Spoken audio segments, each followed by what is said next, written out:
ओम नमः शिवाय। हर हर महादेव। आज भाद्रपद माह के कृष्ण पक्ष की 10वीं तिथि और सोमवार है और कल 19 अगस्त मंगलवार को अजा एकादशी का व्रत रखा जाएगा।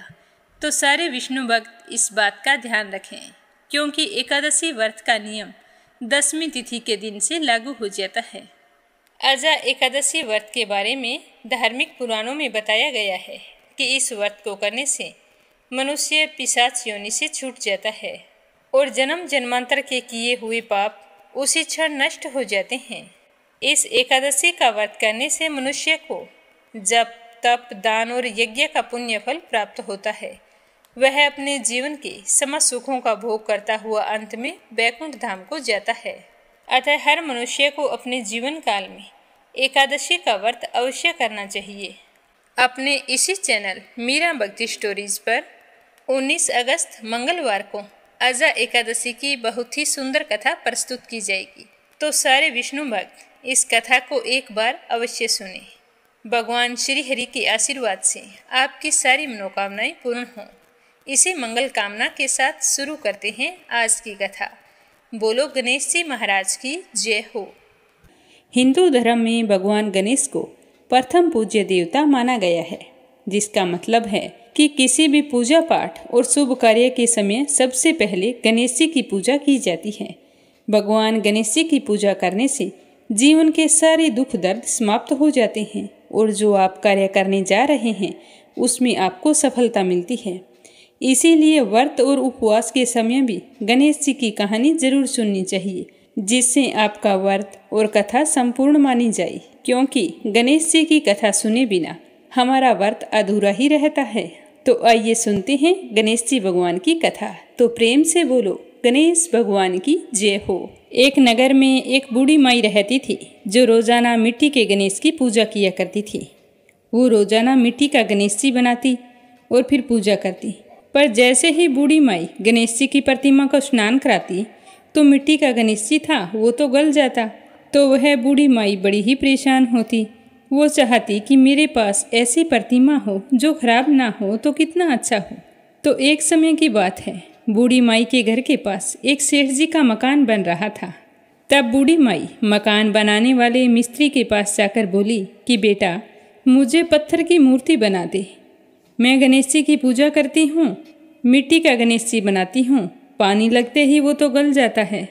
तो मैं तो बूढ़ी हो चली हूँ, मुझसे रोजाना गणेश जी बनाया नहीं जाता।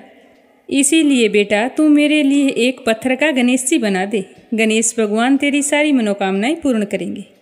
तो बूढ़ी माई की बात सुनकर मिस्त्री बोला कि हम तुम्हारे लिए मूर्ति गढ़ेंगे, उतनी देर में तो हम अपनी दीवार बना लेंगे। हमारे पास इतना समय नहीं है कि सेठ जी का काम बीच में छोड़कर हम तुम्हारे लिए मूर्ति बनाएं। तो यह सुनते ही बूढ़ी माई को बड़ा ही दुख हुआ और वह मन ही मन कहने लगी कि भगवान करे तुम्हारी यह दीवार कभी ना बने।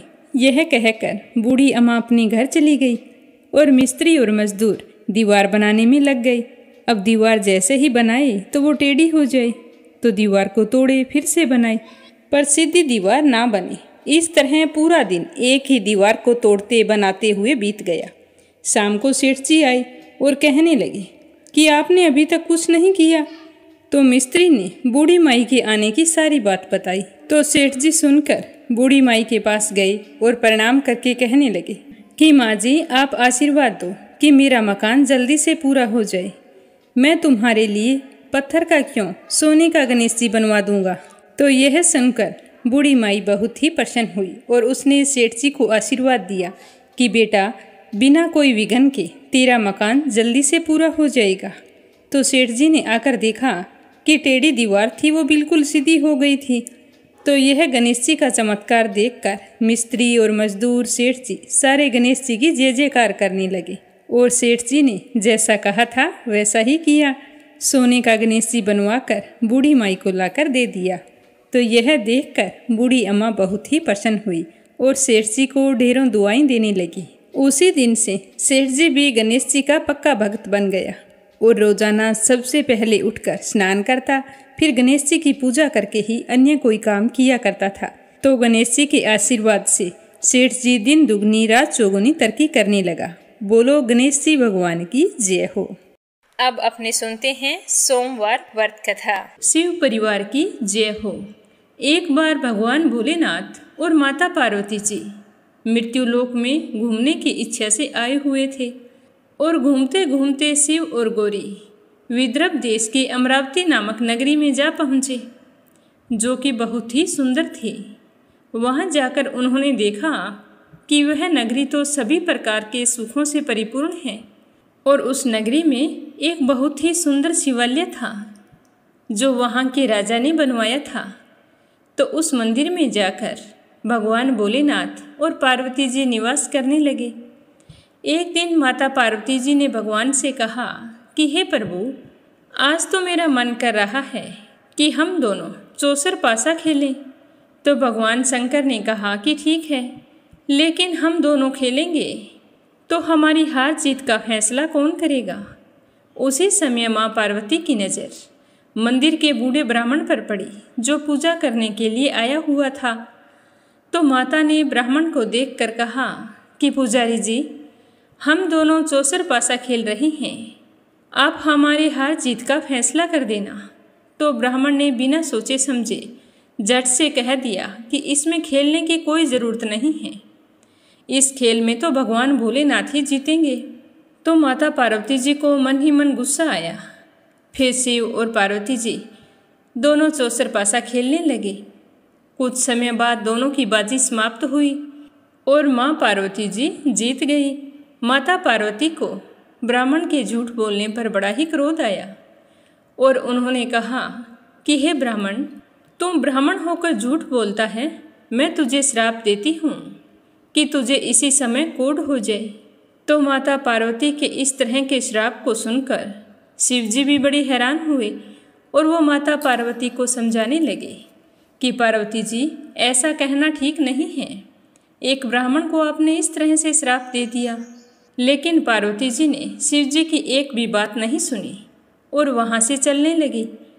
तो भगवान शिव जी भी माँ पार्वती के साथ चले गए। कोढ़ से पीड़ित हुआ वह ब्राह्मण नाना प्रकार के कष्टों को भोगने लगा। धीरे धीरे करके उसके सारे शरीर में कोढ़ फैल गया। ऐसे में वह बहुत ही परेशान और दुखी रहने लगा। इसी तरह कई महीनों बीत गए। एक दिन की बात है कि देवलोक की अप्सराएं शिव जी की पूजा करने के लिए उसी मंदिर में आई हुई थी। तो उनकी नज़र उस ब्राह्मण पर पड़ी जो कोढ़ के कारण बड़ा ही कष्ट पा रहा था। तो उन अप्सराओं को उस पर दया आ गई। वे सारी उस पुजारी जी के पास जाकर कहने लगी कि हे ब्राह्मण देवता, आप तो भले चंगे थे, हम हमेशा आते हैं पूजा करने के लिए, अब अचानक से आपको क्या हो गया? आपको इस तरह से पूरे शरीर में कोढ़ कैसे हो गया है? बहुत कष्ट हो रहा होगा। तो अप्सराओं की बात सुनकर पुजारी जी ने हाथ जोड़कर कहा कि मुझे तो पार्वती माता ने श्राप दे दिया है। यह कहते हुए उसने सारी घटना अप्सराओं को बता दी। तो वो सुनकर कहने लगी कि हे ब्राह्मण देव, तुम दुखी मत हो, भगवान भोलेनाथ ही आपके सारे कष्टों को दूर करेंगे। लेकिन तुम्हें 16 सोमवार के व्रत पूरे विधि विधान और भक्ति भाव से करने होंगे और 17वें सोमवार के दिन पाव सेर पवित्र गेहूं के आटे की रोटी बनाना, उसके बाद घी और गुड़ मिलाकर चूरमा बनाना और चूरमा बनाकर भगवान भोलेनाथ को प्रसाद चढ़ाना। बाकी के प्रसाद को मंदिर में उपस्थित भक्तों में बांट देना। ऐसा करने से तुम्हारी सारी मनोकामनाएं पूर्ण होंगी। ऐसा कहकर वे अप्सराएं मंदिर में पूजा करने लगी और पूजा समाप्त करके देवलोक को चली गई। अब ब्राह्मण भी पूरे विधि विधान से सोमवार के व्रत करने लगा। ऐसे में भगवान भोलेनाथ की कृपा से ब्राह्मण का कोढ़ जड़ने लगा। कुछ समय बाद भगवान शंकर जी और माता पार्वती जी फिर उसी मंदिर में पधारे। तब तक वह ब्राह्मण कोढ़ मुक्त हो चुका था। तो माँ पार्वती को यह देखकर बड़ी ही हैरानी हुई और वह ब्राह्मण को बुलाकर पूछने लगी कि हे ब्राह्मण, तेरा कोढ़ कहाँ गया? तू तो भला चंगा है, मैंने तुझे श्राप दिया था। तो वह ब्राह्मण कहने लगा कि मैंने तो 16 सोमवार के व्रत किए थे, उसी व्रत के प्रभाव से मैं कोढ़ मुक्त हो गया हूँ। तो यह सुनकर पार्वती माता बहुत ही प्रसन्न हुई और पुजारी से कहने लगी कि तुम मुझे 16 सोमवार व्रत की विधि बतलाओ। तो पुजारी जी ने सारी विधि माता पार्वती जी को बता दी। अब माँ पार्वती भी उसी दिन से 16 सोमवार व्रत करने लगी। लगातार 16 सोमवार तक व्रत किया। ऐसे में उनकी मनोकामना पूर्ण हो गई। उनके रूठे हुए पुत्र स्वामी कार्तिकेय जी स्वयं ही माता की आज्ञाकारी हो गए। फिर एक दिन कार्तिकेय को अपना विचार परिवर्तन होने पर बड़ा ही संशय हो रहा था, तो वो अपनी माता जी के पास आए और कहने लगे कि माँ, आपने ऐसा कौन सा उपाय किया जिसकी वजह से मेरा मन आपकी ओर आकर्षित हो गया? मैं तो आपसे नाराज था। तब माता पार्वती ने उसे 16 सोमवार की कथा सुनाई। तब कार्तिकेय कहने लगा कि माँ, मैं भी इस व्रत को करूँगा। एक मेरा प्रिय मित्र है ब्राह्मण, वह अपनी गरीबी के चलते बहुत ही दुखी रहता था और धन कमाने की इच्छा से बड़ी मुश्किल से परदेश गया है, लेकिन मेरी उससे मिलने की बड़ी ही इच्छा हो रही है। अतः हे माता, आप मुझे 16 सोमवार व्रत की सारी विधि बतलाइए, मैं भी इस व्रत को करना चाहता हूँ। तो फिर माँ पार्वती जी से व्रत की विधि जानकर कार्तिकेय भगवान ने भी 16 सोमवार के व्रत किए, तो उनकी इच्छा पूर्ण हो गई और उनका परदेश गया हुआ प्रिय मित्र वापिस आ गया। वह आकर कार्तिकेय से मिला और पूछने लगा कि मेरी तो बुद्धि एकदम से बदल गई। मेरे मन में आया कि मैं वापस लौट चलूं। तो कार्तिकेय कहने लगा कि ये सब तो मेरी वजह से हुआ है। मेरा तुमसे मिलने को बड़ा ही मन हो रहा था, तो मैंने तुमसे मिलने की इच्छा से 16 सोमवार के व्रत किए थे। तो अब ब्राह्मण मित्र सोचने लगा कि 16 सोमवार के व्रत करने से इच्छा पूरी होती है, तो मेरा अभी तक विवाह नहीं हुआ है, तो अगर मैं भी 16 सोमवार के व्रत पूरे विधि विधान से करूं, तो मेरा भी विवाह हो जाएगा। तो वह कार्तिकेय से व्रत की विधि पूछकर पूरे प्रेम भाव से 16 सोमवार के व्रत रखने लगा। मन में पूरी आस्था रखता। तो एक दिन वह किसी काम से दूसरे राज्य को जा रहा था, तो वहाँ के राजा ने अपनी पुत्री का स्वयंवर रखा था। उस राजा की यह शर्त थी कि ये हथनी जिस किसी के गले में यह माला डालेगी, उसी के साथ मैं मेरी बेटी का विवाह कर दूंगा। तो भगवान शिव जी की कृपा से उस ब्राह्मण के मन में भी उस स्वयंवर को देखने की इच्छा हुई और वह भी वहां जाकर एक और बैठ गया। उसी समय हथनी वहां पर आई और वह माला लेकर इधर उधर घूमने लगी और फिर उस ब्राह्मण पुत्र के गले में वह माला डाल दी। तो राजा यह देखकर बहुत ही खुश हुए और अपनी प्रतिज्ञा के अनुसार बड़ी धूमधाम के साथ अपनी पुत्री का विवाह उस ब्राह्मण पुत्र के साथ कर दिया और खूब सारा धन देकर सम्मान पूर्वक उसको संतुष्ट किया। अब वे दोनों सुखपूर्वक रहने लगे। ऐसे ही समय बीतता गया। एक दिन राजकुमारी अपने पति से पूछने लगी कि हे प्राणनाथ, आपने ऐसा कौन सा पुण्य किया है जो हथनी ने सभी राजकुमारों को छोड़कर आपके गले में जयमाला डाल दी। तब वह ब्राह्मण कहने लगा कि हे प्राण प्रिय, मैंने अपने मित्र कार्तिकेय के कहे अनुसार 16 सोमवार का व्रत किया था। उसी व्रत के प्रभाव से मुझे तुम जैसी रूपवान पत्नी मिली है। तो इस व्रत की महिमा सुनकर राजकन्या को बड़ा ही आश्चर्य हुआ और वह भी पुत्र की कामना के लिए 16 सोमवार व्रत करने लगी। भगवान भोलेनाथ से पुत्र की कामना की प्राप्ति करके विधि विधान से व्रत शुरू कर दिए। तो शिव जी के आशीर्वाद से कुछ समय के बाद उसने बहुत ही सुंदर पुत्र को जन्म दिया। वह बालक बहुत ही धर्मात्मा और विद्वान था। तो इतना तेजस्वी पुत्र पाकर ब्राह्मण और उसकी पत्नी दोनों बहुत ही खुश हुए और उसका लालन पालन भली भांति करने लगे। जब वह लड़का बड़ा हुआ तो अपनी माता से पूछने लगा कि हे माँ, आपने ऐसा कौन सा पुण्य किया जो आपको मेरे जैसे पुत्र की प्राप्ति हुई। तो पुत्र की बात सुनकर उसकी माँ ने कहा कि बेटा, मैंने तो 16 सोमवार के व्रत किए हैं। इस तरह कहते हुए व्रत के नियमों के बारे में अपने पुत्र को बताने लगी। तो उस लड़के ने इस व्रत को सब तरह से मनोरथ पूर्ण करने वाला जानकर उसके मन में भी राज्याधिकार पाने की इच्छा हुई। वह लड़का भी उसी दिन से भगवान शिव जी को प्रसन्न करने के लिए 16 सोमवार के व्रत पूरे नियम से करने लगा। एक दिन दूसरे देश की राजा के दूत आए और उस ब्राह्मण पुत्र के लिए उसके माता पिता से कहा कि हमारे राजा ने अपनी बेटी के लिए आपके पुत्र को चुना है। यह कहकर उसे अपने साथ ले गए, क्योंकि उस राजा ने उस ब्राह्मण पुत्र की बुद्धिमत्ता के बारे में बहुत ही सुन रखा था। तो वे उससे मिलकर बहुत ही प्रसन्न हुए और कहने लगे कि बेटा, मैं तुम्हारे साथ अपनी कन्या का विवाह करना चाहता हूँ। तो यह सुनकर ब्राह्मण पुत्र बहुत ही खुश हुआ। अब राजा ने पूरे धूमधाम से राजकुमारी का विवाह उसके साथ कर दिया। फिर दोनों सुखपूर्वक रहने लगे। धीरे धीरे राजा वृद्ध हो गया। अब उसके लिए काम काज संभालना मुश्किल हो गया था।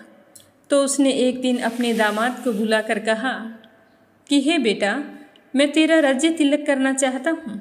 यह कहकर फिर शुभ मुहूर्त देखकर ब्राह्मण पुत्र को वहाँ का राजा घोषित कर दिया। इस तरह वह ब्राह्मण पुत्र वहाँ राजा बनकर रहने लगा और अपना व्रत भी नियम से करता रहा। वह व्रत कभी नहीं छोड़ता था। एक बार उद्यापन करके फिर से शुरू कर देता था। तो एक बार की बात है, राजा बने उस ब्राह्मण पुत्र का 17वां व्रत था। तो उसने अपनी रानी से कहा कि पूजा की सारी सामग्री लेकर भोलेनाथ के मंदिर पर आ जाना। लेकिन रानी मंदिर नहीं गई। उसने अपने दास दासियों को पूजा की सामग्री देकर मंदिर में भेज दिया। तो राजा ने पूरे विधि विधान से भगवान शिव जी की पूजा की। लेकिन पूजा करके जब राजा वहाँ से जाने लगा तो वहाँ पर आकाशवाणी हुई और कहा कि हे राजा, तुम इसी समय अपनी रानी को राजमहल से निकाल दो। अगर तुमने ऐसा नहीं किया तो यह तेरा सर्वनाश कर देगी। तो इस वाणी को सुनकर राजा तो हैरान हो गए। उन्होंने तुरंत मंत्रियों की बैठक बुलाई और आप बीती सुनाई। तो मंत्री आदि सभी बड़े हैरान हुए और दुख के सागर में डूब गए। ही मन सोचने लगे कि जिस कन्या की वजह से इसे राज्य मिला है, उसी कन्या को छोड़ने की बात कर रही हैं। कहीं राजा की कोई चाल तो नहीं? ऐसा कैसे हो सकता है? लेकिन राजा ने आकाशवाणी का पालन करते हुए रानी को राजमहल से निकाल दिया। अब रानी दुखी हृदय से अपने भाग्य को कोसती हुई अपने राज्य से बाहर चली गई। बिना चप्पलों के और फटे वस्त्र पहने भूखी प्यासी धीरे धीरे चलकर एक नगर में जा पहुंची। उस नगर में एक बुढ़िया रोजाना सूत काट कर बेचने जाया करती थी।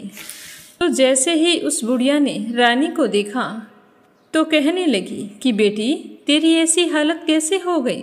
तो रानी ने अपनी सारी आप बीती उस बुढ़िया को सुनाई। तो बुढ़िया को बहुत ही दया आई। वो कहने लगी कि बिटिया, तू मेरे साथ चल, सूत बिकवा दे। मैं वृद्ध हूँ, भाव नहीं जानती हूँ और ना ही भार लेकर चल सकती हूँ। यह कहकर बुढ़िया ने सूत की गंठरी रानी के सर पर रख दी। अभी अचानक से प्रकोप हुआ और जोर से आंधी चलने लगी। बुढ़िया का काता हुआ सारा सूत हवा में उड़ गया। अब बुढ़िया बेचारी बहुत ही दुखी हुई और सोचने लगी कि ये तो है ही अभागन, तभी तो इसे राजा ने निकाल दिया है। तो वह कहने लगी कि तू रानी है तो अच्छी बात है, मुझसे दूर रहना, मैं तुम्हें कोई सहारा नहीं देने वाली। तो यह सुनकर रानी बहुत ही दुखी हुई और वहाँ से चल पड़ी। अब रानी चलते चलते एक तेली के घर गई और कहने लगी कि भैया, मुझे कोई काम पर रख लो। तो उसके घर में प्रवेश करते ही तेली के सारे तेल के मटके शिवजी के प्रकोप से चटक गई। ऐसी दशा देखकर तेली ने उस रानी को अपने घर से निकाल दिया। तो इस प्रकार रानी अत्यंत दुख पाती हुई एक नदी के तट पर पहुंची। भूख प्यास से बेहाल सोचने लगी कि चलो यहाँ पर पानी पीकर प्यास बुझा लेती हूँ। तो जैसे ही वह नदी में से पानी लेने लगी तो नदी का सारा पानी सूख गया। उसके बाद वह वहाँ से रोती हुई वन में चली गई। वहाँ जाकर उसने एक सरोवर देखा तो वह देखकर बहुत ही खुश हुई और पानी पीने के लिए सरोवर की सीढ़ियों से उतरने लगी। और पानी पीने के लिए जैसे ही अपने दोनों हाथ आगे बढ़ाए तो सरोवर का सारा पानी एकदम से गंदा हो गया और उसके अंदर असंख्य कीड़े तैरने लगे। तो रानी अपने भाग्य को कोसती हुई उसी गंदे जल को पीकर अपनी प्यास बुझाई और फिर आराम करने के लिए एक पेड़ की शीतल छाया में विश्राम करने के लिए लेटी तो उस पेड़ की सारी पत्तियां झड़ गई। अब ऐसे ही रानी जिस पेड़ के नीचे जाती तो पेड़ की सारी पत्तियां अपने आप झड़ जाती। वन, सरोवर और पेड़ों की ऐसी दशा देखकर गौएं चराते हुए ग्वालों ने गुस्से में आकर अपने स्वामी से सारी बातें बताई कि यहाँ वन में आजकल एक महिला घूम रही है, जिस भी पेड़ के नीचे जाती है उसके सारे पत्ते झड़ जाते हैं और जिस बाग सरोवर में वो हाथ लगाती है सारा पानी गंदा हो जाता है। तो गौओं के लिए ना चारा है ना पानी है। तो यह सुनकर गोसाई बाबा को बहुत ही गुस्सा आया और ग्वालों को कहा कि तुम उसको पकड़कर मेरे पास लेकर आओ। तो गोसाई बाबा के कहे अनुसार ग्वाले रानी को पकड़कर बाबा के पास ले आई। तो रानी के मुख की कांति और शरीर की शोभा देखकर गोसाई बाबा जान गए कि यह कोई दोष से पीड़ित है, इसमें इसकी कोई गलती नहीं है। ऐसा सोचते हुए गोसाई बाबा ने रानी से कहा कि हे बेटी, मैं तुमको पुत्री के समान रखूँगा, तुम मेरे आश्रम में ही निवास करो और तुम्हें किसी प्रकार का कष्ट नहीं होने दूंगा। तो गोसाई बाबा के ऐसे वचन सुनकर रानी को थोड़ी सी दिलासा मिली और वह वहीं आश्रम में निवास करने लगी। आश्रम में रानी खाना बनाती तो खाने में कीड़े पड़ जाते, पानी भरकर लाती तो वह पानी गंदा हो जाता और उसमें कीड़े ही कीड़े तैरने लगते। अब इस तरह देखकर गोसाई बाबा भी बहुत ही दुखी हो गए और रानी से कहने लगे कि बेटी, तुझ पर कौन से देवता का कोप है? ऐसा तूने क्या कर दिया है जिसकी वजह से तेरी ये दशा हो गई है? तो बाबा की बात सुनकर रानी कहने लगी कि हे बाबा, मेरे पति ने मुझे शिवजी की पूजा करने के लिए शिवालय बुलाया था, लेकिन मैं स्वयं ना जाकर मेरी दासियों को वहाँ पर भेज दिया। ऐसा कहकर रानी ने पूरी कथा बाबा को सुनाई। तो रानी की सारी बात सुनकर बाबा ने इस कोप से मुक्त होने के लिए रानी से कहा कि हे पुत्री, तुम 16 सोमवार के व्रत पूरे विधि विधान से करो।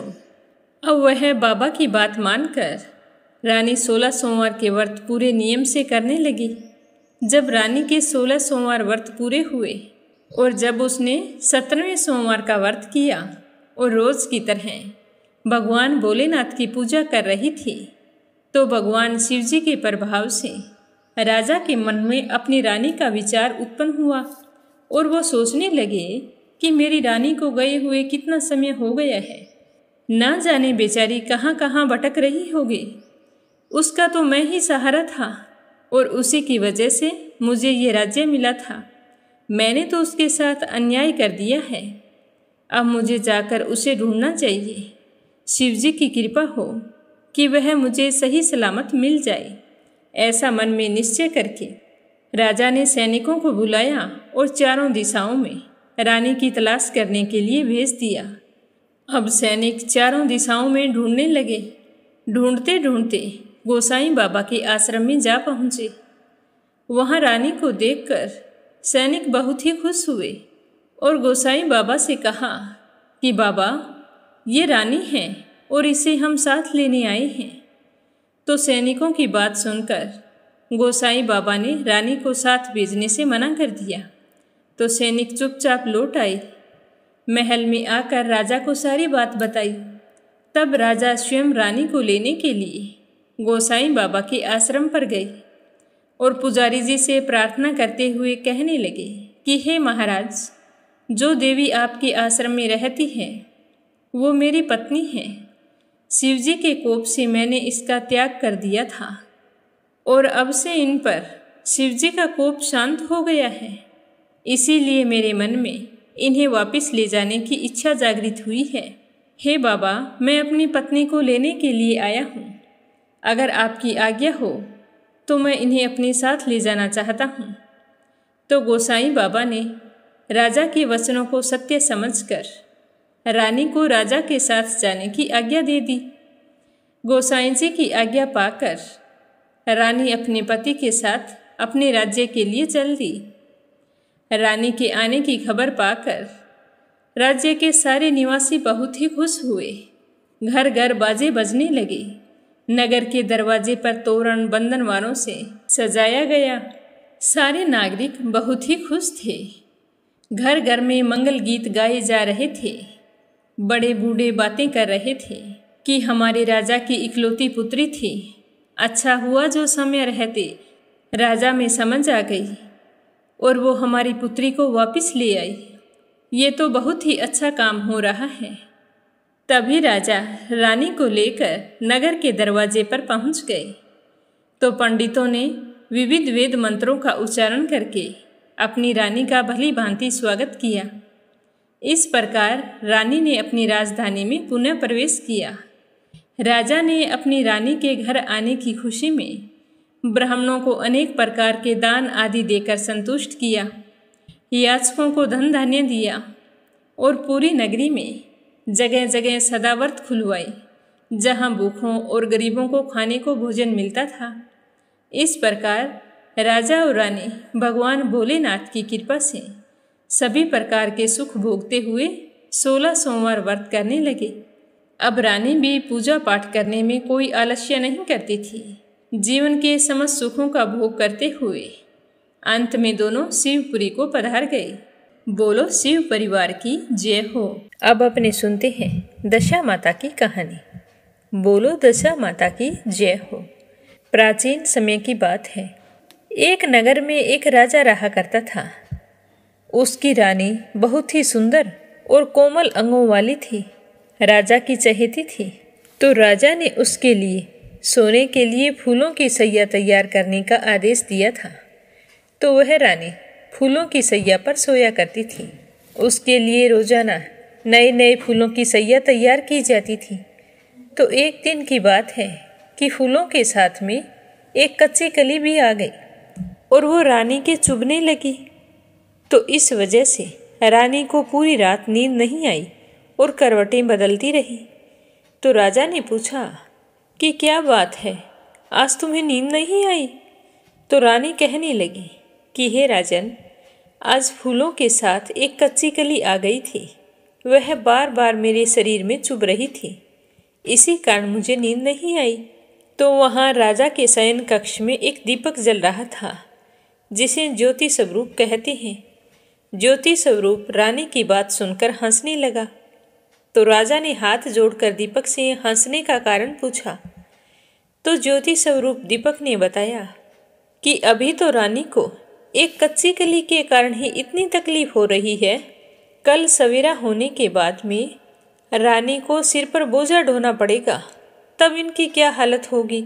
तो राजा कहने लगे कि ये कभी नहीं हो सकता और मेरे जीते जी तो बिल्कुल नहीं हो सकता। तब दीपक ज्योति स्वरूप ने उत्तर दिया कि हाँ, संभव है, तुम्हारे जीते जी संभव है। ज्योति स्वरूप की बात सुनकर राजा ने मन में सोचा कि देववाणी कभी असत्य नहीं होती, होने को कौन टाल सकता है। देववाणी के अनुसार रानी को बोझा तो अवश्य ढोना पड़ेगा, परंतु मुझे इसके लिए कोई उपाय करना होगा, क्योंकि मेरे रहते रानी बोझा कभी नहीं ढोएगी। तो राजा ने रानी से उसी समय कहा कि तुम मेरे साथ चलो, मैं तुम्हें मायके छोड़ाता हूँ। कुछ दिन तक तुम वहीं पर रहना, फिर मैं तुम्हें लेने आ जाऊँगा। तो रानी कहने लगी, परंतु महाराज, मेरे मायके में तो कोई नहीं है, मैं वहाँ किसके पास रहूँगी। तो राजा ने कहा कि तुम्हारा वहाँ पर बहुत बड़ा कुटुंब है, तुम वहीं पर रह लेना। जब तुम्हारी दशा टल जाएगी तो मैं तुम्हें वापस ले आऊँगा। तो रानी ने राजा की बात मान ली और रानी ने बहुमूल्य आभूषण और कीमती वस्त्र धारण किए। तब राजा ने रानी को संदूक में बैठाकर नदी में बहा दिया और रानी से कहा कि मैं तुम्हारे बराबर घोड़े पर चल रहा हूँ। पर राजा साथ में नहीं गए। जिस नदी में रानी को बहाया था वह नदी ऐसी जगह जाकर समुद्र से मिलती थी जहाँ पर राजा के बहनोई का राज्य था। उस समय वहाँ समुद्र से मोती निकालने का काम चल रहा था और राजा भी वहाँ पर आए हुए थे। जैसे ही संदूक को बहते हुए देखा तो राजा ने अपने सैनिकों से उस संदूक को बाहर निकलवा लिया और कहा कि इसे राजमहल में ले जाकर मेरे शयन कक्ष में रख देना और सबसे कह देना कि मेरे आने से पहले कोई भी संदूक को खोलकर ना देखे। तो जैसे ही राजा के सैनिक उस संदूक को लेकर राजमहल में गए और वहां जाकर राजा के शयन कक्ष में रखा तो रानी ने देख लिया। वो सोचने लगी कि राजा इस संदूक में आज क्या लेकर आए हैं। तभी सैनिक ने कहा कि राजा का आदेश है कि संदूक को खोलना नहीं है। लेकिन रानी के मन में देखने के लिए उत्सुकता जाग गई। वो सोचने लगी कि देखती हूँ इसके अंदर है क्या, जो कुछ है उसे मैं नहीं निकालूंगी। तो इस तरह सोचते हुए बड़ी बेसब्री से वहाँ की रानी, जो इस नगर के राजा की बहन थी, उसने संदूक को खोलकर देख लिया। देखा तो अंदर बहुत ही सुंदर 16 श्रृंगार किए हुए सुंदरी थी।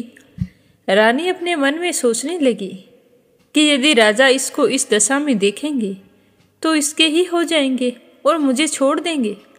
इसीलिए उसने उस रानी के सारे जेवर कपड़े उतार कर उसे फटे पुराने कपड़े पहना दिए और मुंह के ऊपर कालिक पोत दी।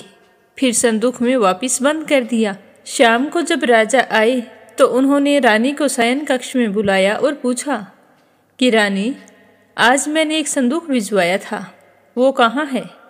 क्या तुमने खोलकर देखा था कि उसमें क्या है? तो रानी ने कहा, नहीं महाराज, मुझे तो आपके सैनिकों ने कहा था कि संदूक को खोलना नहीं है, तो मैंने तो आपके संदूक की तरफ देखा तक नहीं।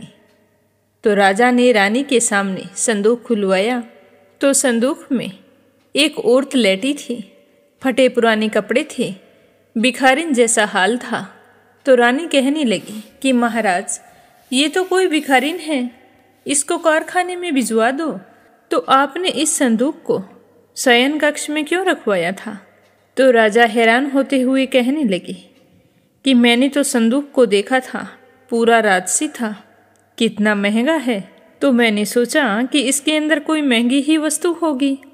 चलो कोई बात नहीं, तुम इसे कारखाने में भिजवा दो, कोई किस्मत की मारी है, कारखाने में कोई काम करके अपना जीवन निर्वाह कर लेगी।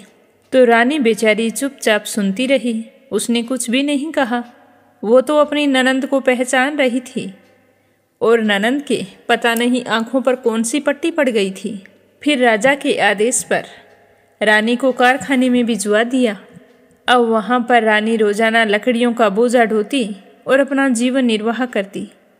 एक दिन अपने बीते दिनों की याद करती हुई रानी आंसू बहाने लगी कि राजा मुझसे कितना प्यार करते थे, फिर मायके का बहाना बनाकर मुझे इस तरह संदूक में बंद करके क्यों तैराया था, क्योंकि रानी देववाणी से अनजान थी। फिर इसी तरह दिन बीतते गए। एक दिन वो जंगल से लकड़ी लेने जा रही थी तो नदी के किनारे कुछ महिलाएं स्नान करके दशा माता का डोरा ले रही थी। तो उसे इस डोरे के बारे में कुछ पता नहीं था। वह वहाँ पर बैठकर उनको देखने लगी कि ये सब क्या कर रही हैं। तब उनके पास एक डोरा बच गया तो वो सोचने लगी कि इस डोरे को किसे दें।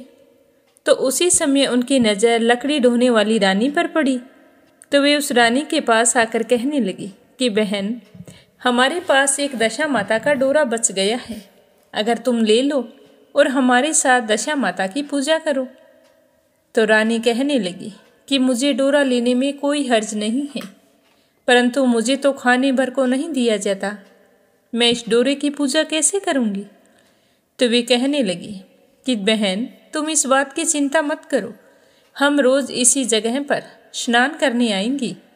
9 दिन तक हम यहाँ पर कथा कहेंगी, तुम भी रोज आकर कथा में शामिल हो जाना। 10वें दिन पूजा होगी। जब तक अगर दशा माता चाहेगी तो तुम्हारी दशा बदल जाएगी तो रानी ने सारा विधि विधान जानकर दशा माता का ध्यान किया और फिर डोरा ले लिया। पहले दिन उनके साथ पूजा की तो दशा माता के प्रभाव से उसी दिन रानी के पति राजा को इस बात की चिंता हुई कि मैंने रानी को बंद करके संदूक में बहा तो दिया था, परंतु पता नहीं उसका क्या हाल हुआ होगा, क्योंकि मैं मेरे सामने उसे बोझा ढोते हुए नहीं देख सकता था। दूसरे दिन की पूजा के बाद राजा तो बेचैन हो उठा और रानी की खोज खबर लेने के लिए एक नौका पर बैठकर नदी की यात्रा करता हुआ जो भी नदी के पास से गुजरता मिलता उससे पूछता जाता कि क्या आपको कभी इस नदी में कोई संदूक मिला है? तो किसी ने संदूक के बारे में नहीं बताया। तो इस तरह यात्रा करता हुआ वह अपनी बहनोई के यहाँ पहुँच गया। तो उसके बहन बहनोई उसे देखकर बहुत ही खुश हुए, उसका खूब आदर सत्कार किया। पर राजा का मन बेचैन था, उनका ध्यान बार बार अपनी रानी की ओर जा रहा था। सोच रहे थे कि पता नहीं वो किस हाल में होगी। तो शाम को राजा की बहन ने पूछा कि भैया आप इतने उदास क्यों हैं? क्या सोच रहे हैं? कोई परेशानी है तो मुझे बताओ। तो राजा ने अपने मन का दर्द छुपाते हुए कहा कि बहन कुछ नहीं, आज मुझे बहुत ही थकान महसूस हो रही है, हाथ पैरों में बहुत दर्द हो रहा है, किसी दबाने वाले को बुलाओ। तो उसी समय दशा माता की कृपा से राजा की रानी वहां पर आई हुई थी। तो उसे देखते ही राजा की बहन ने कहा कि सुनो, आज मेरे भैया आए हुए हैं और वो बहुत दूर देश से आई हैं, इसीलिए थक गई हैं, तुम जाओ उसके हाथ पैर दबा दो। तो वह दीन गरीब रानी बड़े संकोच में पड़ गई। अपने मन ही मन सोचने लगी कि मैंने आज तक किसी पर पुरुष को छुआ तक नहीं है, किस्मत क्या से क्या करवा देती है। रानी ने आज मुझे अपने भाई के पैर दबाने को बोला है, जबकि महल में इतनी सारी दासियां हैं। वो बेचारी बेबस थी, सोचने लगी कि अगर कारखाने से निकाल दिया तो मैं कहाँ जाऊंगी। इसीलिए लाचार होकर उसने हाँ कर दी और राजा के कक्ष में उनके पैर दबाने के लिए चली गई। राजा सो रहे थे, वो चुपचाप जाकर राजा के पैर दबाने लगी। तो जैसे ही उसकी नज़र राजा के पाँव पर पड़ी जिसमें पद्म दिखाई दिया, तो रानी चुपचाप आंसू बहाने लगी। तो उसके आंसू राजा के पैरों पर टपक पड़ी। तो राजा पूछने लगे कि तुम रो क्यों रही हो? पर वो कुछ नहीं बोली। राजा ने फिर से कहा कि तुम रो क्यों रही हो, अपना भेद मुझे बताओ, मेरे द्वारा तुमको कोई हानि नहीं होगी। तुम क्या सोच रही हो? मेरे हाथ पैरों में बहुत दर्द था, इसीलिए मैंने दबाने के लिए बुलाया है। अगर तुम्हें मेरे पैर दबाने में कोई परेशानी हो रही है तो तुम छोड़ दो। राजा की बात सुनकर वह कहने लगी कि जैसे आपके पैर में पद्म है, वैसे ही मेरे पति के पैर में भी पद्म था, और आज मुझे बीते दिनों की याद आ गई, तभी मुझे रोना आ गया। तो रानी के बोलते ही राजा ने उसे पहचान लिया और राजा ने कहा कि मैं समझ गया हूँ, अब तुम्हें पैर दबाने की ज़रूरत नहीं है। तुम्हारे भाग्य में जो लिखा था वो तुम्हें भोगना ही पड़ा। मैंने उसे टालने के लिए जो उपाय किया था उसका तो नतीजा ही उल्टा निकला। तुम्हें मेरे जीते जी लकड़ियाँ ढोनी पड़ी। यह कहकर राजा ने दीपक वाली देववाणी के बारे में रानी को बताया। तब रानी कहने लगी कि आप मुझे पहले ही बता देते, मुझे बोझा ढोने का इतना दुख नहीं है जितना दुख इस बात का था कि आपने मुझे बिना बताई संदूक में बैठाकर बहा दिया था और कहा था कि तुम्हें मायके छोड़ने जा रहा हूँ। तो राजा कहने लगे कि क्या करूँ, मुझे पता था कि देववाणी कभी भी असत्य नहीं होती और मैं मेरी आंखों के सामने तुम्हारे साथ अनर्थ होता हुआ नहीं देख सकता था। फिर राजा और रानी एक दूसरे से मिलकर बहुत ही खुश हुए। बातें करते करते सो गए। सुबह हो गई, परंतु राजा दिन चढ़ने तक उठे नहीं और ना ही पैर दबाने वाली वो दासी कमरे से बाहर निकली। अब राजा की बहन को चिंता होने लगी, तो राजा की बहन ने कमरे के बाहर जाकर आवाज़ें लगाई। तो दासी चुपचाप बाहर निकलकर कारखाने की ओर चली गई। रानी ने कमरे में जाकर अपने भाई को जगाया तो उसका भाई कहने लगा कि बहन, मेरी तबीयत ठीक नहीं है। मेरा सिर दर्द कर रहा है। मैं अभी आराम करना चाहता हूँ। मेरा मन बहुत व्याकुल हो रहा है। तो राजा की बहन ने पूछा कि भैया बात क्या है, कुछ तो बताओ। तो राजा ने कहा कि बहन, बहुत ही शर्म की बात है। मैंने तुम्हारी भाभी को जानबूझकर संदूक में बैठाकर नदी में तैरा दिया था कि नदी के अंतिम छोर पर मेरे बहन बहनोई रहते हैं, जो उसे वहां से निकाल कर आराम से रखेंगे, क्योंकि मेरे महल में तो देववाणी हुई थी, पर जैसा मैंने सोचा वैसा कुछ नहीं हुआ। उसे तो यहीं पर लकड़ियां ढोनी पड़ी। तुमने तो उसके सारे गहने कपड़े उतार कर रास्ते की भिखारिन बना दिया। तो राजा की बहन कहने लगी कि भैया, मैंने तो भाभी शाह को ढंग से देखा भी नहीं। उनके कीमती वस्त्र आभूषण देखकर मैं तो डर गई थी कि कहीं इसे देखकर राजा मुझे छोड़ ना दे, और मैंने मेरे डर के चलते उसके गहने कपड़े सब उतरा दिए और फटे पुराने कपड़े पहनाकर मुख पर कालिख पोत दी। दोनों बहन भाई इस तरह बातें कर रहे थे कि तभी राजा का बहनोई वहां पर आ गया और सारा किस्सा जानकर कहने लगा कि तुमने पहचानने जैसा कुछ छोड़ा ही नहीं था। उसका मुख सारा काला कर दिया था। अगर मुख पर कालिख ना होती तो क्या पता मैं पहचान लेता। बड़ी शर्म की बात है कि तुम्हारी भाभी हमारे यहाँ लकड़ियाँ ढोने का काम करके भिखारिनों जैसा जीवन व्यतीत किया है। फिर राजा से राजा के बहन और बहनोई दोनों माफ़ी मांगने लगे और फिर उस बात को बाहर किसी के सामने उजागर नहीं होने दिया। चुपचाप रानी को कारखाने से बुलवाया और राजा की बहन हाथ जोड़कर अपनी भाभी से माफ़ी मांगने लगी कि भाभी, मैंने तो अज्ञानतावश ऐसा किया है। मुझे नहीं पता था कि संदूक में आप हैं। मेरी नादानी की वजह से आपको कितने कष्ट उठाने पड़े। भाभी, मुझे माफ़ कर दो। फिर रानी ने नहा धोकर नए वस्त्र और आभूषण पहने, जिससे रानी की सुंदरता में 4 चांद लग गए। जैसी पहले दिखाई देती थी वैसे ही सुंदर अब दिखाई दे रही थी। फिर कुछ दिनों तक राजा अपनी बहन बहनोई के यहाँ रहकर रानी को साथ लेकर राजधानी लौट आई। रानी ने अपने महल में पहुंचकर सुहागिनों को न्योता भेजा। फिर बड़े धूमधाम से दशा माता के डोरे की पूजा की और नगर में ढिंडोरा पिटवाया कि आज से सभी अमीर गरीब दशा माता का डोरा लिया करें और श्रद्धापूर्वक पूजा करें। जिसके पास पूजन पारण के लिए धन की कमी हो तो वह महल से आकर ले जाएं। हे दशा माता, जिस तरह आपने रानी की बुरी दशा दूर की, वैसे ही सबकी करना।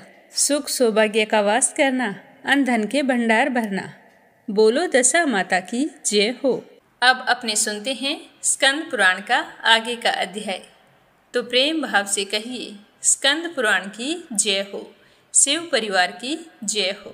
पृथ्वी ने पूछा कि मुझे धारण करने वाले प्रियतम, कलयुग में आपका दर्शन किसको होगा, तथा परम सुंदर विग्रह वाले भगवान श्रीनिवास का दर्शन भी किसे प्राप्त होगा। यह सब मेरी जानने की जिज्ञासा है। आप मुझे बतलाकर मेरी इस जिज्ञासा को दूर कीजिए। तो पृथ्वी की बात सुनकर भगवान वराह कहने लगे कि देवी पृथ्वी, ध्यानपूर्वक सुनो। जो भविष्य में होने वाली बात है उसे भूतकाल की भांति बतला रहा हूँ। इस पवित्र पर्वत पर एक वशु नामक निषाद था, जो शामक नामक सामा के जंगल की रक्षा किया करता था। भगवान पुरुषोत्तम के प्रति उसके मन में बड़ी भक्ति थी। वह सामा के चावलों का भात बनाकर उसमें शहद मिलाता था और श्री देवी तथा भूदेवी सहित देवादिदेव भगवान श्री हरि विष्णु को निवेदन करके स्वयं प्रसाद पाता था। तो इस प्रकार भक्ति करने वाले उस निषाद की कल्याणमयी पत्नी थी, जिसका नाम था चित्रवती।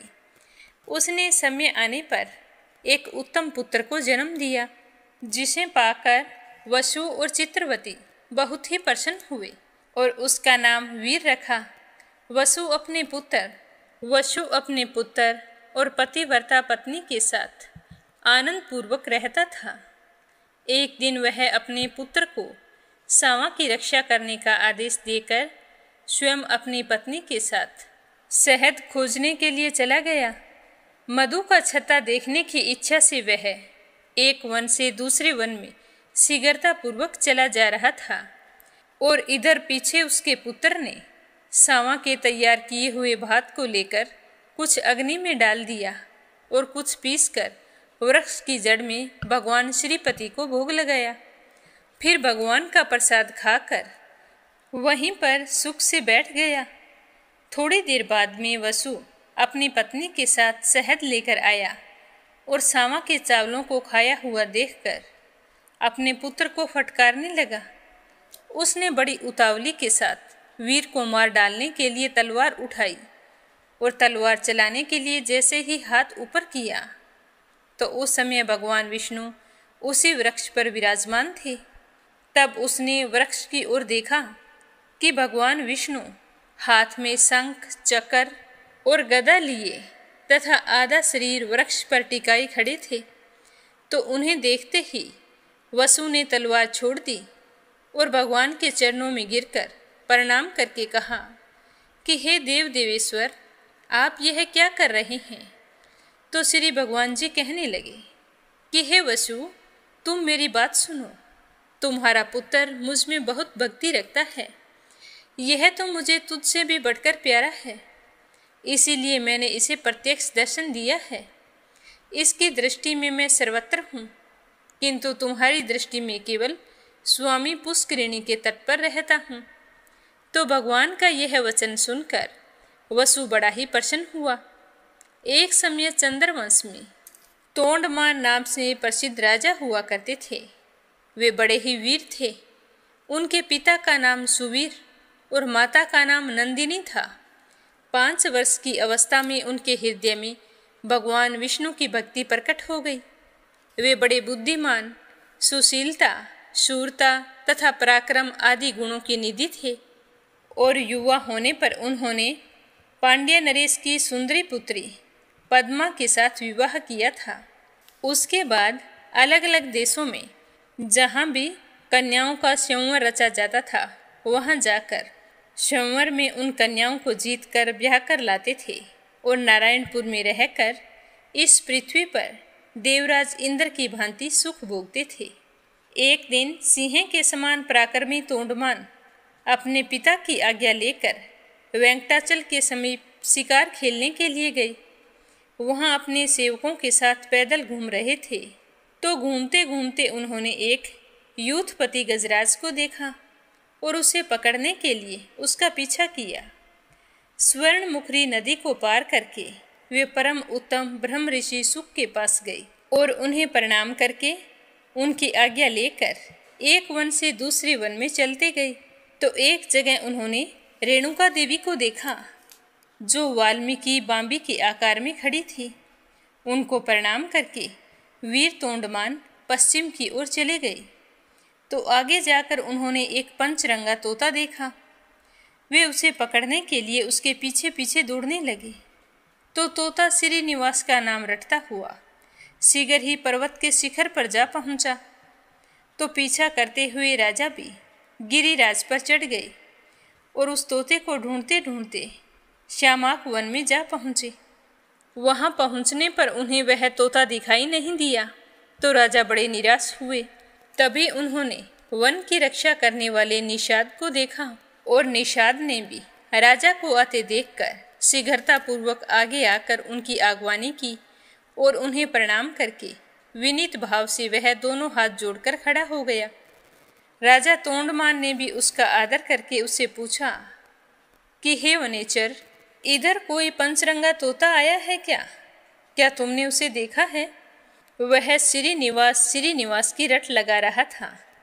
तुमने देखा है तो बताओ कि वह तोता किधर गया है। तो वनेचर कहने लगा कि महाराज, वह 5 रंगों वाला सुख भगवान श्रीनिवास को बहुत ही प्रिय है। उसे श्री देवी और भूदेवी ने पाल पोस कर बड़ा किया है। वह सदा भगवान श्री हरि के पास रहता है और स्वामी पुष्करिणी के तट पर भगवान के समीप विचरता रहता है। उस सुंदर सुख को कोई भी पकड़ नहीं सकता। हे राजन, अब मैं भगवान की आराधना के लिए जाऊंगा। जब तक मैं लौट कर ना आऊं, तब तक आप यहीं वृक्ष के नीचे विश्राम कीजिए। तो राजा कहने लगे कि हे वनेचर, मैं भी तुम्हारे साथ चलूंगा। भगवान जनार्दन का दर्शन करने के लिए मैं भी तुम्हारे साथ चलना चाहता हूँ। तुम मुझे वेंकटाचल निवासी देवेश्वर का दर्शन कराओ। तो राजा की बात सुनकर निषाद ने मधु मिश्रित सांवा का भात आम के पत्ते के दोने के ऊपर रख लिया और राजा को साथ लेकर वह भगवान के पास गया। वहां राजा सहित विधि पूर्वक स्नान करके निषाद राज ने स्वामी पुष्करिणी के तट पर बिलव वृक्ष के नीचे विराजमान भगवान विष्णु का राजा को दर्शन कराया। उनके श्री अंगों की कांति अलसी के फूल की भांति श्याम थी। कमल दल के समान सुंदर और विशाल नेत्र थे। वे 4 भुजाओं से सुशोभित थे। उनके अंग अंग से उदारता प्रकट हो रही थी। मुखार बिंद पर मंद मंद मुस्कान की छटा छा रही थी। उनके अंगों पर दिव्य पीतांबर शोभा पा रहा था। मस्तक पर किरीट और हाथों में कंकण आदि आभूषणों से उनकी शोभा और भी अधिक बढ़ गई थी। भगवान के दोनों ओर परम सुंदरी श्री देवी और भूदेवी विराज रही थी। शंख, चक्र, खड़ग, गदा, सारंग, धनुष और बाण आदि आयुध मूर्तिमान होकर सब ओर से भगवान की सेवा में उपस्थित थे। इस प्रकार उन पुरुषोत्तम का दर्शन करके उन दोनों ने आनंद मगन होकर उन्हें प्रणाम किया। निषाद ने भी मधु मिश्रित सांवा का भात भगवान को निवेदन किया। फिर राजा के साथ शामक वन में अपनी पवित्र पर्णकुटी पर वह लौट आया। तो राजा एक रात उसी कुटी में रहे और सुबह सवेरे उठकर अपनी सेना के साथ अपने नगर की ओर चल पड़े। फिर देवी के वन में जाकर वे घोड़े से उतरे और चैत्र शुक्ला नवमी को उन्होंने रेणुका देवी का पूजन किया। तो उनसे पूजित होकर रेणुका देवी बहुत ही प्रसन्न हुई और उन्हें वरदान दिया कि हे राजन, तुम्हारा राज्य निष्कंटक होगा, राजधानी तुम्हारे ही नाम से प्रसिद्ध होगी और मेरे समीप तुम दीर्घ काल तक राज्य करोगे और तुम्हारे ऊपर देवादिदेव भगवान विष्णु का कृपा प्रसाद सदा बना रहेगा। तो इस तरह का वरदान पाकर राजा बहुत ही खुश हुए और फिर सुक मुनि के आश्रम पर गए। उन्हें प्रणाम करके उनके द्वारा सम्मानित हो हर्ष को प्राप्त हुए। फिर उन्होंने मुनि से कहा कि हे महर्षि, आप कमल सरोवर का महात्म्य बतलाइए। तो राजा की बात सुनकर श्री सुक मुनि ने कहा कि हे राजन, यह कमल सरोवर नामक तड़ांग सब पापों का नाश करने वाला है।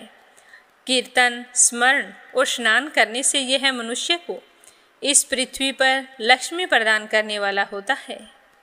तुम भी इसमें स्नान करके अपने पिता के समीप जाओ। तो सुक मुनि का यह वचन सुनकर राजा ने कमल सरोवर में स्नान किया और मुनि को प्रणाम करके घोड़े पर सवार होकर अपने नगर को प्रस्थान किया। पिता ने 3 वर्ष के लिए तोंडमान को युवराज बनाकर देख लिया कि मेरे पुत्र में प्रजा को प्रसन्न रखने की योग्यता, सामर्थ्य, पराक्रम, शौर्य, सुशीलता और ब्राह्मण भक्ति है। तब उन्होंने मंत्रियों से सलाह करके विधि पूर्वक पुत्र का राज्याभिषेक कर दिया और उन्हें अपने पद पर स्थापित करके उनकी अनुमति लेकर राजा सुवीर वन में चले गए। तोंडमान ने वह विशाल साम्राज्य पाकर धर्मपूर्वक राज्य किया। तो आज हमने सुना कि राजा तोंडमान को निषाद के साथ भगवान श्रीनिवास का दर्शन कैसे हुआ। और कल की कथा में अपने सुनेंगे वराह भगवान तथा अस्थि सरोवर तीर्थ की महिमा, भक्त कुम्हार तथा राजा तोंडमान का परधाम गमन। तो नित्य नियम से सुनते रहिए। भगवान शिवजी की कृपा आप सब पर हमेशा बनी रहे। बोलो स्कंद पुराण की जय हो, शिव परिवार की जय हो। अब अपने सुनते हैं लपसी और तपसी की कहानी। बोलो लपसी तपसी की जय हो। बहुत पुराने समय की बात है। एक गांव में एक ब्राह्मण परिवार रहा करता था। उसमें पति पत्नी के अलावा उनके 2 बच्चे थे। एक बेटा था, एक बेटी थी। ब्राह्मण दंपति बहुत ही सरल स्वभाव के थे। समय मिलने पर प्रभु का स्मरण किया करते थे। उनकी बेटी बहुत ही संस्कारी और सुशील थी, लेकिन उनका बेटा आवारा किस्म का था। वह कोई काम धाम नहीं करता और ना ही कभी अपने माँ बाप का कहना मानता था। समय के साथ दोनों बहन भाई बड़े हो गए। बहन की शादी कर दी गई, पर भाई का वही हाल था। उसके माँ बाप ने उसे समझाया कि बेटा, अब हम वृद्ध हो चले हैं, तुम कोई काम किया करो, लेकिन उस पर उनकी बातों का कोई असर नहीं होता था। तो एक दिन ब्राह्मणी अपने पति से कहने लगी कि स्वामी, आप बिल्कुल काम छोड़ दीजिए। जब घर में कुछ भी नहीं होगा तो यह अपनी जिम्मेदारी समझेगा और काम पर लग जाएगा। तो ब्राह्मण ने दूसरे दिन से काम पर जाना छोड़ दिया। तो यह देखकर उनके बेटे ने कोई काम नहीं किया और चोरी करने चला गया। आते जाते राहगीरों को लूट लेता और उसी से अपने घर का गुजारा किया करता था। तो उसकी लूटने और चोरी करने की आदत से सारे गांव वाले उसे लपसी कहने लगे। तो लपसी की इस हरकत से उसके माँ बाप बहुत ही दुखी रहते थे, पर वह किसी की सुनने के लिए तैयार नहीं था। इसी तरह समय बीतता गया। एक दिन की बात है कि लपसी एक पीपल के पेड़ पर बैठा था। तभी शिव पार्वती जा रहे थे। पार्वती माता गहनों से लदी हुई थी। तो लपसी उन्हें देखकर सोचने लगा कि सूरत के कितने गहने हैं, आज ये सारे के सारे लूट लूँगा तो मुझे कई महीनों तक चोरी नहीं करनी पड़ेगी। तो वह लूटने के इरादे से पीपल की ओट में होकर बैठ गया। जैसे ही शिव पार्वती वहाँ से जाने लगे तो लपसी एकदम से शिव पार्वती के सामने आकर कहने लगा कि जल्दी से जितने सारे गहने पहन रखे हैं उतार दो। तो पार्वती माता कहने लगी कि तुम चोरी क्यों करती हो, तुम्हें पता है चोरी करना पाप है। तो लपसी कहने लगा कि क्या करूं, घर पर मेरे माँ बाप हैं, मेरी एक भांजी है, उनके लिए दोनों समय भोजन की व्यवस्था कहाँ से करूं, मुझे कोई काम तो आता नहीं है। तो लपसी की बात सुनकर पार्वती माता कहने लगी कि तुम जो चोरी करके पाप करते हो, इस पाप का भागी कौन बनेगा। तो लपसी कहने लगा कि मेरे घर वाले सारे बनेंगे। तो पार्वती माता कहने लगी कि कोई नहीं बनेगा, पाप के भागी केवल तुम बनोगे। तो लपसी कहने लगा कि मैं लूट खोस कर उन्हीं के लिए लेकर जाता हूँ, तो पाप के भागी तो उन्हें बनना ही पड़ेगा। तो लपसी की बात सुनकर पार्वती माता ने हंसकर कहा कि हम यहीं पर बैठे हैं और तुम अपने घर जाओ, अपने घर वालों से पूछो कि कोई तुम्हारे पाप का भागी बनेगा क्या। तो यह सुनकर लपसी भागा भागा अपने घर आया और अपनी माँ के पास गया और कहने लगा कि माँ, मैं चोरी करके लाता हूँ, राह चलते राहगीरों को लूटता हूँ, तुम्हारे लिए ही तो करता हूँ। तो तुम मुझे एक बात बताओ, चोरी करने से जो पाप लगता है तो आप मेरे पाप के भागी बनोगे। तो लपसी की बात सुनकर उसकी माँ कहने लगी कि बेटा, मैंने तो तुमसे नहीं कहा कि तुम चोरी करके लाओ, तुम कमा कर लाओ, हमें तो 2 वक्त की रोटी चाहिए, मैं तो तुम्हारी पाप की भागी नहीं बनूंगी। तो माँ के मुंह से इस तरह की बात सुनकर लपसी तो हैरान हो गया। फिर वह अपने पिताजी के पास गया और जाकर कहने लगा कि पिताजी, मैं जो कुछ भी लूट खोस के लाता हूँ वो आपके लिए ही तो लाता हूँ। देखो मैंने लूट कर कितना धन इकट्ठा कर लिया है, कितने ऐशो आराम हैं तुम्हारे। अगर मैं चोरी नहीं करता तो क्या ये सब हमें मिलता। पिताजी, मैं तुमसे एक बात पूछता हूँ कि चोरी करने से पाप लगता है, तो उस पाप में आप मेरे भागीदार बनोगे क्या। तो लपसी की बात सुनकर उसके पिताजी कहने लगे कि बेटा, मैंने नहीं कहा कि तुम चोरी करके लाओ, तुम कमा कर लाओ, मैं तुम्हारे पाप का भागी नहीं बनूंगा। तो माँ बाप के मुंह से इस तरह की बात सुनकर वह बहुत ही उदास हुआ और सोचने लगा कि मैं कितने महीनों से चोरी कर रहा हूँ, ना जाने मुझ पर कितना पाप चढ़ गया है, और ये तो बोल रहे हैं कि पाप के भागी हम नहीं बनेंगे, तो अब क्या होगा। तो वह बड़े ही दुखी मन से शिव पार्वती से मिलने के लिए चल पड़ा। जैसे ही घर से बाहर निकलने लगा तो उसकी छोटी सी भांजी दरवाजे पर खेल रही थी।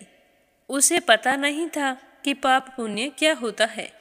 तो वो कहने लगी कि मामा, पाप की भागी मैं बनूंगी। तो उसके इस तरह कहते ही लपसी ने उसे गोद में उठाया और चल पड़ा। शिवजी भगवान और पार्वती माता के पास जाकर कहने लगा कि घर वालों ने पाप का भागी बनने से मना कर दिया है और एक यही है जो पाप की भागी बनने को तैयार है। फिर लपसी बड़े ही दीन स्वर में कहने लगा कि हे भगवान, मैं समझ गया हूँ कि चोरी करना पाप है। आज तक जो मैंने काम किया वो बहुत ही गलत था, लेकिन अब मैं इसका प्रायश्चित करना चाहता हूँ। अब तुम ही बताओ, मुझे मेरे पापों से मुक्ति कैसे मिलेगी?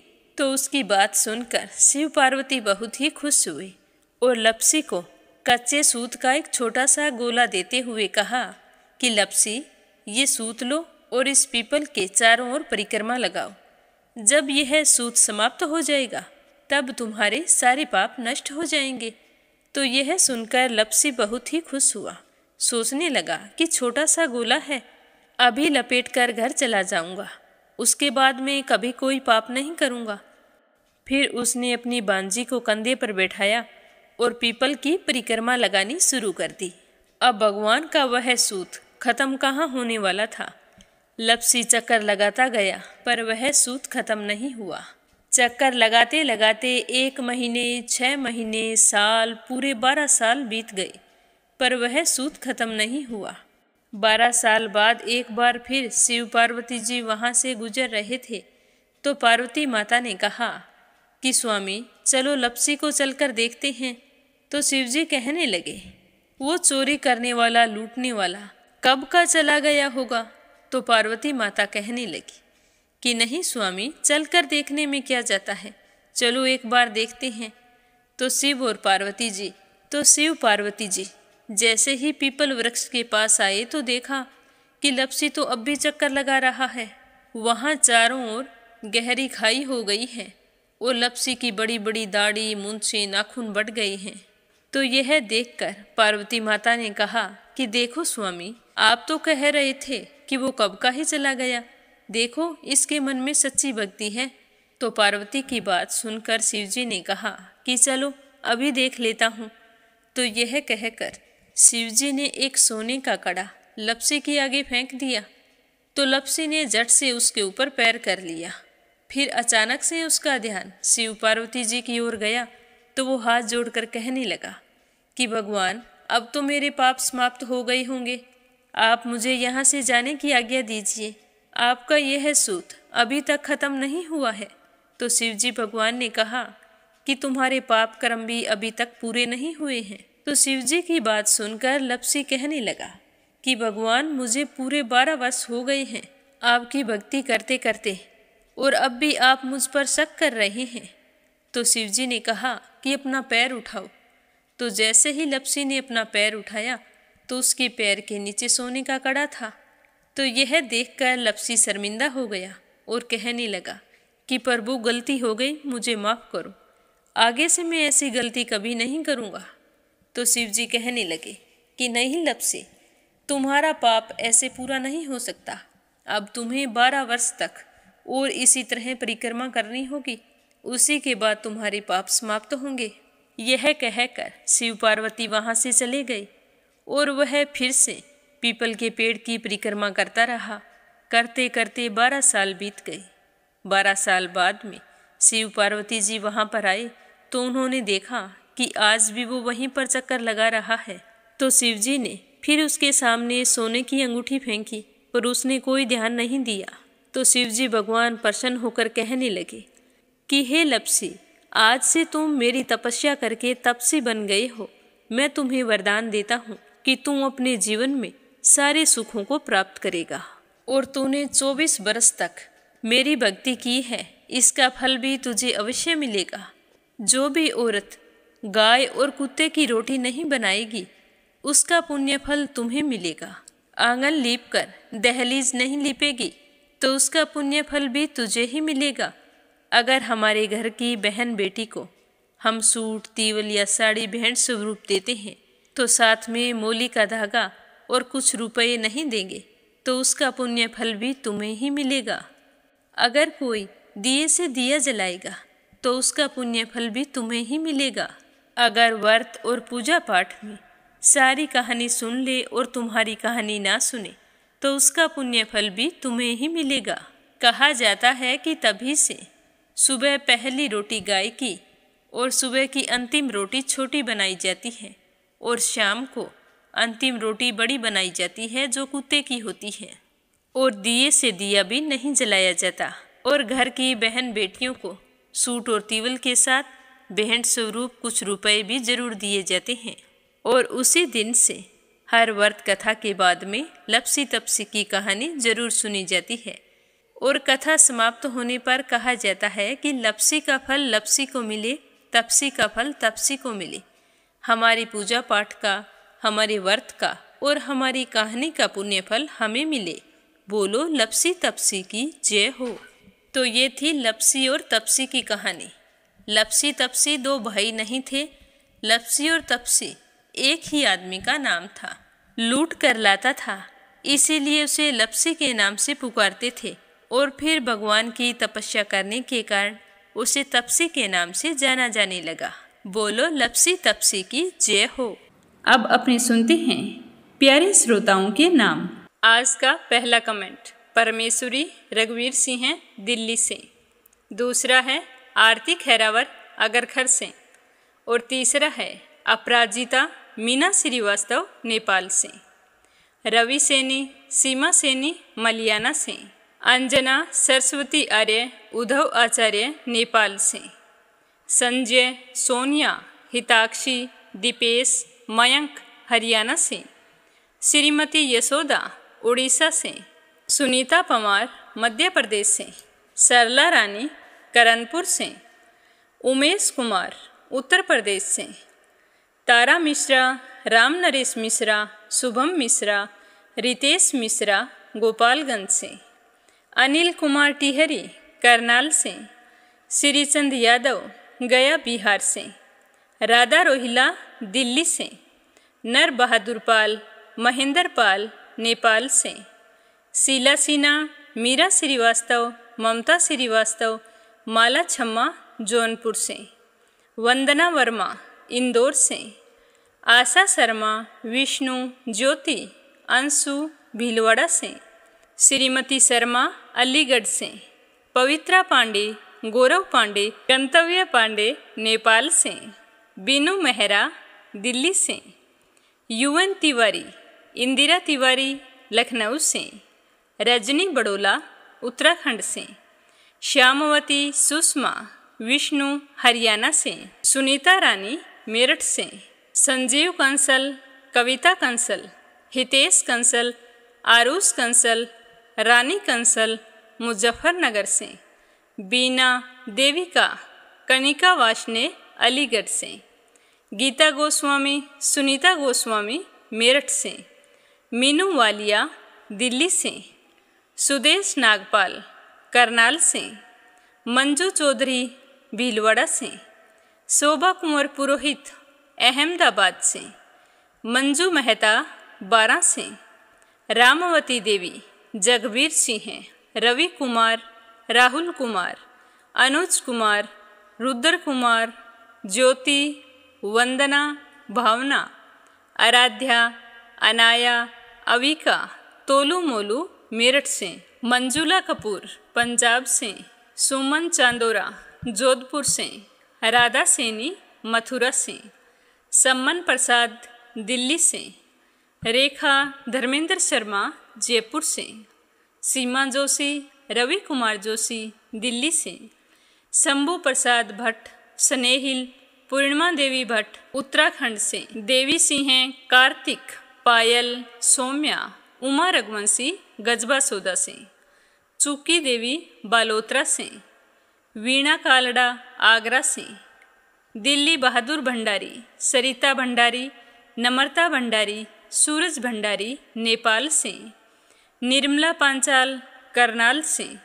संगीता अग्रवाल कमला देवी अग्रवाल दुलिया महाराष्ट्र से। कोमल निर्मल मुंबई मीरा रोड से। प्रमोद यादव साहो हिमाचल प्रदेश से। ललिता सरस्वा गुवाहाटी से। सुनीता गोयल उत्तराखंड से। चंद्रकांता दिल्ली से। कमलेश भल्ला जम्मू से। किरण पानीपत से। नंदा पांडुरंग पुजारी ब्रह्मपुरी महाराष्ट्र से। शांताबेन वाघेला गुजरात से। निकिता सेजवानी अहमदाबाद से। रुक्मणी शर्मा अंबाला से। अशोक कुमार जी भटनागर भोपाल मध्य प्रदेश से। पूजा पाठक उत्तराखंड देहरादून कौशानी से। गीता सैनी करनाल से। गोवर्धन बैठा रांची से। प्रभा राणा हिमाचल प्रदेश से। सावित्री ईश्वरलाल रामचंदानी गाजियाबाद से। जयश्री पंवार गोरखनाथ पंवार महाराष्ट्र से। सीताराम जायसवाल शकुंतला जायसवाल वाराणसी से। ज्योति श्रीवास्तव मध्य प्रदेश से। स्मिता सीताराम गायकवाड़ महाराष्ट्र से। कमलेश लाल रुड़की से। आप सभी श्रोताओं का बहुत बहुत धन्यवाद। अपना साथ और सहयोग हमेशा इसी तरह बनाए रखना। श्री हरि के आशीर्वाद से आपकी सारी मनोकामनाएं पूर्ण हों। आप सभी की मंगल कामना के साथ ओम नमः शिवाय। हर हर महादेव।